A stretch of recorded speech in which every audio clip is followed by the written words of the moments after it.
অর্থ যদি না থাকে তাহলে তার ঋণ পরিশোধের দায়িত্ব আর তার বিবি বাল বাচ্চা প্রতিপালনের দায়িত্ব আমি মুহাম্মদ আমার কাঁধের উপরে নিয়ে নিলাম।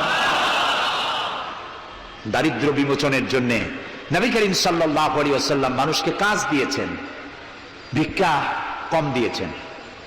কেউ চাইলে, রসুলের আদত মুবারক ছিল, কেউ কিছু চাইলে পকেটে হাত দিতেন, থাকলে দিতেন।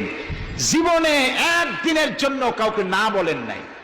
বলেছেন কিছু নাই, বলতেন আজকে দিতে পারলাম না, তুমি আবার এসো, দেব না এরকম কথা জীবনে একবারও বলেন নাই।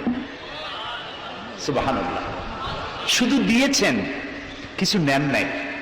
আল্লাহ, সারা জীবন মানুষের কষ্ট বুকের উপরে ধারণ করেছেন, কাউকে কষ্ট দেননি। ক্ষুধার্ত মানুষের দুয়ারে দুয়ারে গেছেন, নিজে ক্ষুধায় কষ্ট করেছেন।